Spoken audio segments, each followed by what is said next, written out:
gue pernah hampir penjara. Gara-gara bikin Beyond. Hampir di penjara. Dikerjain sama ini. Adalah. Ya. Terus akhirnya sebenarnya masalah-masalah yang itu kan parah banget tuh ya. Iyalah hampir di penjara. Gila itu mah. Lu berantem seumur hidup gak pernah di penjara. Iya. Iya. Ini bikin Beyond hampir di penjara. Iya. Ya. Terus jadi waktu itu gue mikir gila Tuhan ini mau kasih apa ya buat gue ya. Gue sampai mikir gila ini pelajaran apa yang kedepannya yang akan gue alamin yang jadi gue harus endure ini dulu supaya gue kuat kedepannya gitu. So good. Ya itu macem-macem Beyond Combat Showbiz 3 tuh. Hai, ini gue Daniel, tetangga kamu. Yuk kita mulai. Ini kita akan ngomongin lagi lebih lanjut, cuman di luar podcast. Maaf guys. Karena gue sendiri saat ini gue bersyukur banget. Gue juga berdoa sama Tuhan untuk minta mentor, dan Tuhan ngasih gue mentor-mentor yang gue butuhkan.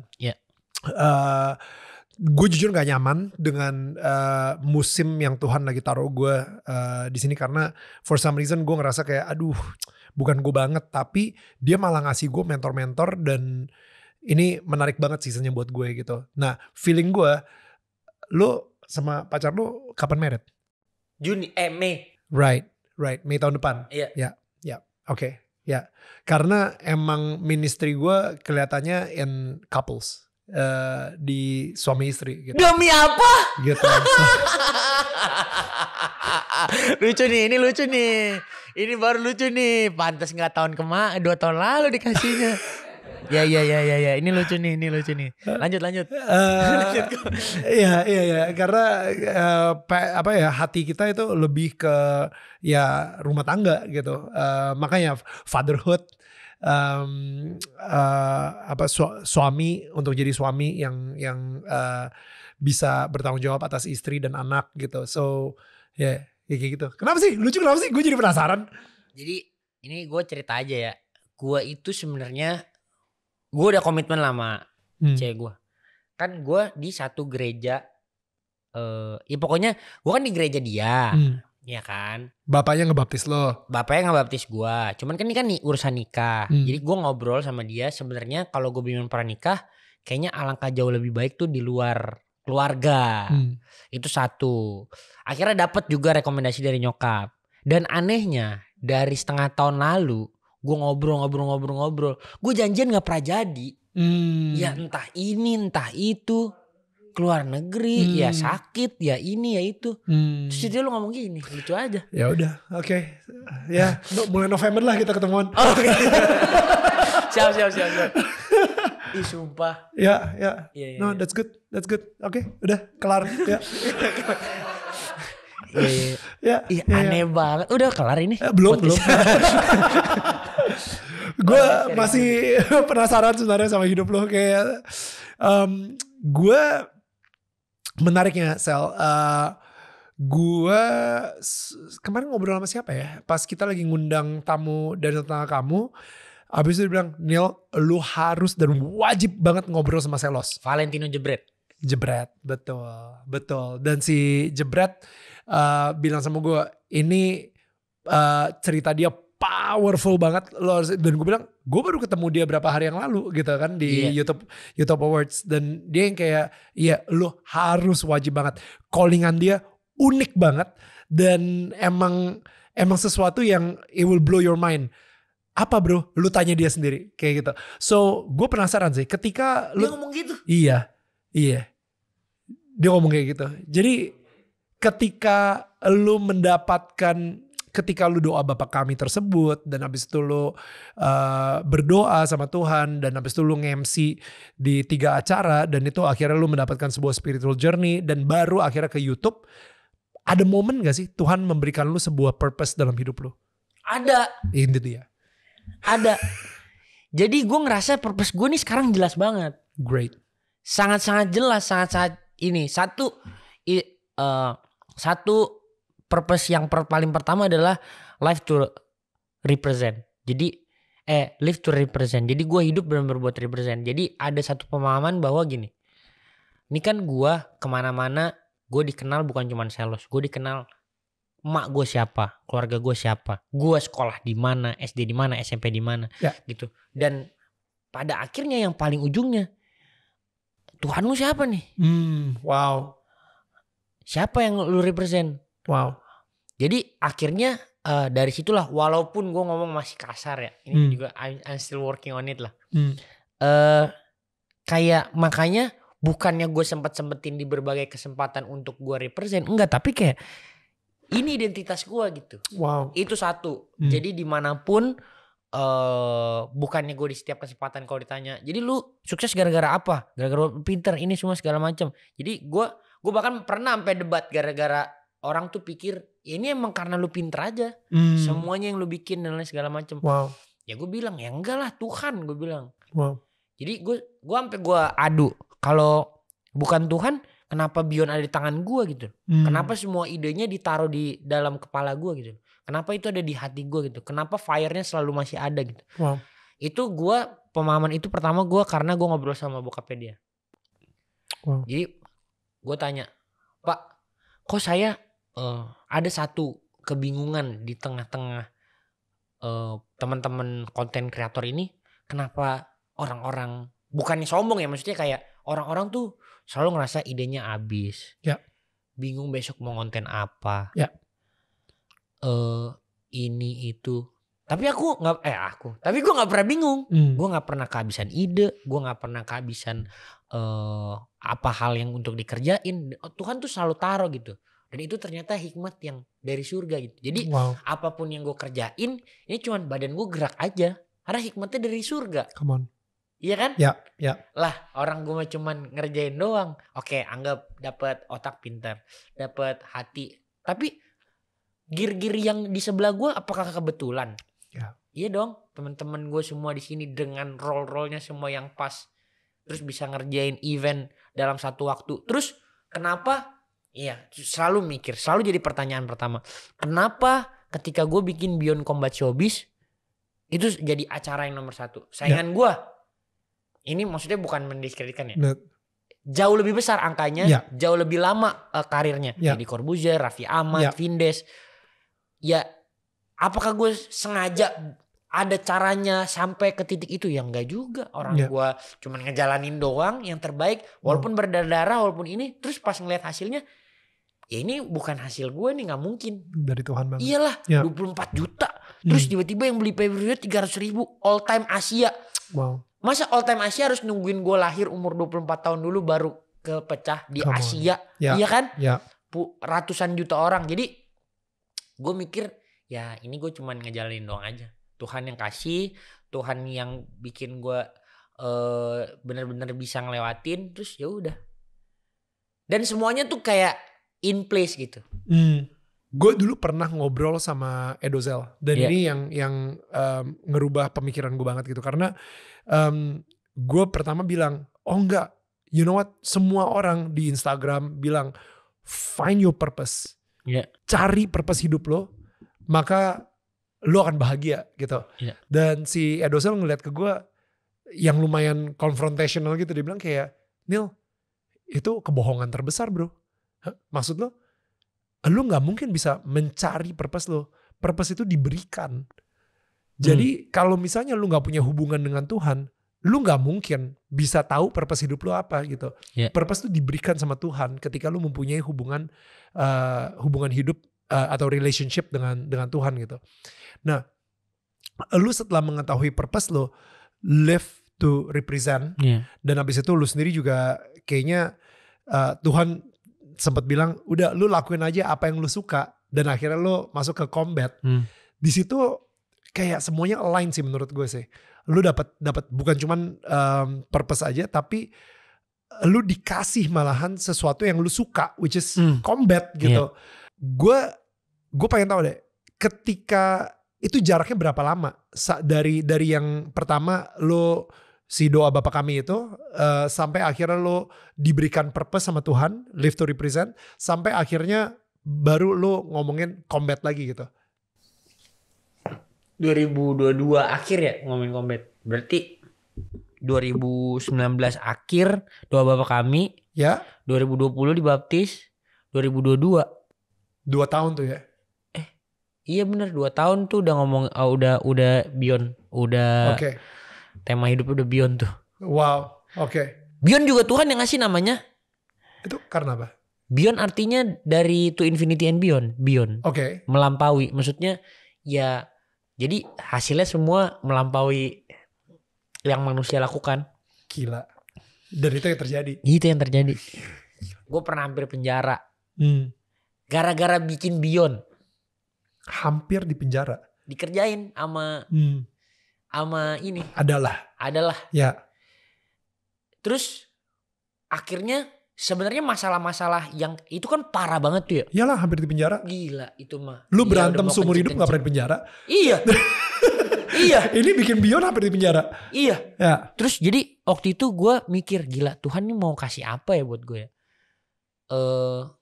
Gue sampai mikir gila ini pelajaran apa yang kedepannya yang akan gue alamin yang jadi gue harus endure ini dulu supaya gue kuat kedepannya gitu. So good. Ya itu macem-macem Beyond Combat Showbiz 3 tuh yang paling sukses kemarin.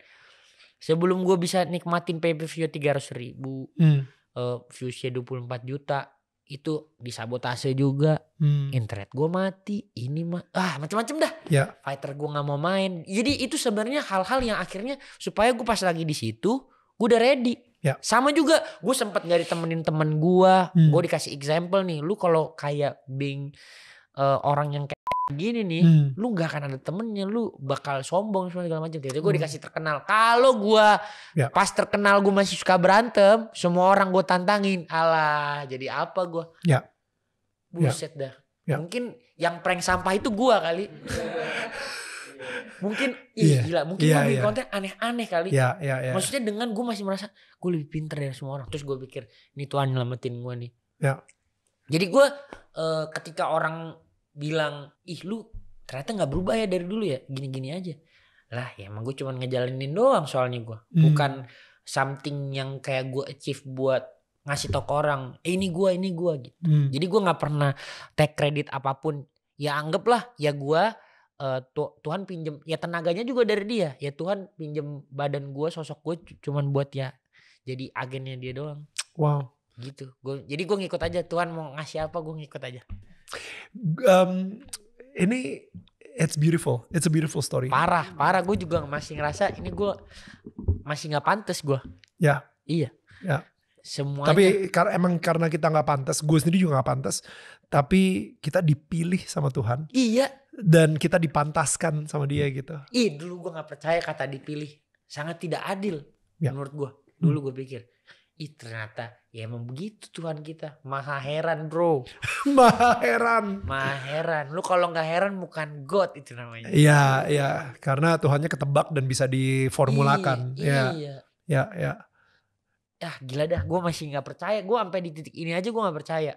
Tiba-tiba wah banyak kalau diceritain. Gue bahkan kalau ditarik 5 bulan lalu gue gak percaya gue ada di titik ini. 5 bulan lalu loh padahal. Ya gila ya. Los, gue pengen tahu nih, ketika lu memutuskan untuk mengikuti jalan Tuhan, itu kan lu yang tadi lu ceritain juga, lu harus memutuskan juga kehidupan lama lu. Dimana lu jualan Amer misalnya, abis itu kayak hal-hal lah yang dulu lu, yang padahal jualan Amer ini membuat lu kaya loh, lu ada tabungan. Iya lumayan. Iya kan? Lumayan. Tapi ketika lu tetap jualan aja. Ini PE gue jualan deh. Jadi yang di Rawamangun. Tapi ketika Tuhan bilang kayak, no, kalau misalnya lu mau ngikutin jalan gue, ya udah lu harus ngelepas yang bagian itu dari hidup lu gitu. Nah, kan kadang-kadang orang tuh suka, aduh, masa sih untuk katanya ikutin jalan Tuhan tuh enak-enak aja gitu. Tapi ternyata harus ada pengorbanan dari sisi gue juga gitu. Ternyata gantinya itu jauh lebih besar dan lebih banyak daripada apa yang lu korbankan kan. Bener. Jadi sebenarnya gak ada istilah berkorban nih kita mah yang kasih. Jadi hidup Tuhan udah kasih aturannya. Ya lu dapet yang ini bagian gua, yang ini bagian lu buat di bumi gitu. Ya udah bagian kita. Yang ini ya kasih Tuhan. Terus ini. Jadi gue hidup cuman hidup aja, gue kayak disimulasi. Ya. Kayak cuma pencet-pencet aja. Ya. Gue ngerasanya. Pencet-pencet tuh maksudnya kayak tanya sama Tuhan gitu, harus ngapain Tuhan, ke kiri atau ke kanan. Siap. Ya. Siap bos. Ya, kita tergantung ketua yang ngatur lah. Tapi kadang-kadang orang kan mengharapkan ketika ngikutin jalan Tuhan, udah hidup gue bakal enak aja. Yeah. Tapi ternyata lu tetap aja hampir di penjara. Gila, itu gak mungkin bro. Karena di-upgrade terus. Caranya di-upgrade tuh ditempa dan dihajar. Baru lu jadi anaknya. Kalau gak dihajar berarti lu gak disayang. Come on. Iya, jadi emang aduh gue dulu mikir ya, kenapa gue di posisi ini. Gue sampai mikir sebenarnya posisi ini tuh banyak posisi lain yang nih gue gak pernah ngelihat materi, gue nggak pernah punya nilai sentimen apapun lah sama materi, gue nggak pernah mau ngejar kaya, gue nggak pernah mau ini. Tapi pas Tuhan kasih ini, ya udah gue nikmatin aja. Jadinya gue mikir kalau misalkan gue sebenarnya dengan traits gue yang kayak gini, mestinya gue nggak di titik ini nih. Jadi Tuhan kasih gitu. Cuman karena Tuhan mau ngasih lihat lewat gue aja. Ya. Jadi gue ya udah terima kasih Tuhan. Wow. Gue suka banget sih momen-momen hidup lu tadi ya. Dan bahkan ketika lu, you know, the fact that, sorry ini gue mention lagi gitu, maksudnya kayak hampir di penjara. Itu tekanan, intimidasi, dan ancaman itu ada. Tapi bukan artinya Tuhan meninggalkan lu gitu. Makanya lu tidak di penjara tapi lu hampir di penjara. Iya cuman hampir doang, disuruh ngerasain doang. Ngerasain tipis-tipis gitu kan. Iya, tapi ya ampun. Untuk gitu. ngasih tahu kalau misalnya gua emang tantangan itu akan datang, serangan itu akan datang, tapi gua adalah pelindung lu. Bener, gitu. bener gak dikasih. Cuman dikasih ini doang, ngicip-ngicip. Wah tapi itu kalau misalkan orang normal gak ada Tuhannya mah stres sih. Ya. Gila pasti. Ya. Aduh, itu gue nggak tahu, nggak bisa mikir apapun. Gue bingung loh, kayak lu dulu ateis, tapi bisa 180 derajat berubah banget. Hikmat itu ditaruh tut gitu. Oke. Telepon mak lu, bilang mau baptis ya. Gue mau baptis. Dari ateis gitu maksud gue. Iya, jadi pas ditaruh, ngikutin aja mungkin kali ya. Iya, tapi kan lu seseorang yang gak pernah ngikutin kemauan seseorang. Nah gue tapi gak denial orangnya. Gue tadi literally baru aja ngobrol sama temen gue. Baru sebelum kesini. Kita lagi ngomongin soal Tuhan juga dan lain-lain gitu. Dia bilang kayak gini. Bokap gue adalah seseorang yang sangat sukses. Self-made man. Jadi ketika dia ngomong Jesus is Lord. Itu dia gak nyaman. Anjir. Karena dia pengen menjadi Lord of his life. Jadi dia itu gak akan pernah bisa mengakui. Salah kaprah dia. Iya. Dia gak akan pernah bisa mengakui kalau misalnya ada Tuhan yang menjadi masternya dia. Karena dia pengen menjadi master buat kehidupan dia dan semua harta yang dia punya. Nah, tapi anaknya akhirnya melalui pandemi dan lain-lain, akhirnya anaknya mengakui bahwa gila Tuhan itu ada dan Tuhan itu akan adalah my Lord gitu misalnya. Untuk lu, kayaknya lu adalah orang yang sama sebelum si doa Bapa Kami itu ya. Iya. Lu adalah orang yang sama. Lu yang ngerasa kayak gue jadi ateis karena gue kecewa lihat situasi gue tidak punya ayah dan gue benar-benar gak peduli lah. I am the Lord of my life. Iya. Ini gue ada tatonya, King of Myself. No. King of myself. King of Myself. Nah, lalu dari situ lu tiba-tiba bisa mengakui God is King itu gimana? Itu maksud gue. Ya itu, jadi sebenarnya gue tuh gimana ya? Apa mungkin gue orangnya denial? Cuman gitulah, dihajar terus, ceprak nyerah akhirnya. Berserah. Oke. Gitu aja sih, gak ada yang kayak itu, cuman gak punya teman, gak cuman sih. Gak punya teman, dimusuhin, terus ya gitulah, hidup berantakan. Terus tiba-tiba kejadian itu gue nangis. Terus tiba-tiba dikasih taruh mau baptis gitu. Terus ya udah, terus semuanya bergulir sampai sekarang. Ya itu benar-benar dia ngejelasinnya benar-benar kayak ya udah gue dipilih banget. Gue dipilih gitu, nggak ada trigger. Gue dari tadi nyari kayak ada triggernya dari hati lu sendiri yang memilih. Tapi ternyata lu kayak benar-benar dipilih banget. Ya gue ngerasanya God is always inside of me sih. Cuman bedanya mungkin dulu gue gak kenal dia kali ya. Makin kenal kan makin sayang.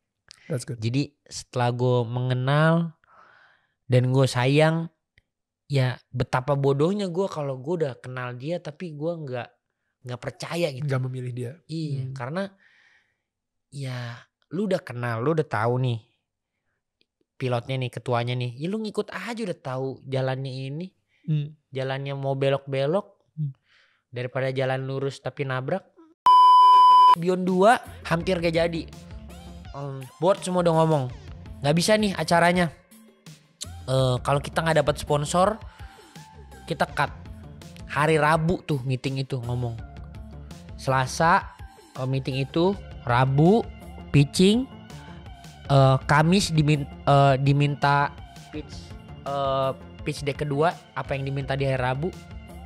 Deadline-nya Jumat kan. Jumat jam 6 sore tiba-tiba ditelepon. Langsung gila. Deal. Gue bilang Tuhan Yesus gile. Wow. Gue sampai bilang sama partner gue bilang, manggilnya Baba juga. Mbak lu lihat nih, kalau Tuhan yang bikin ide, bikin acara hari Jumat jam 6 kita call.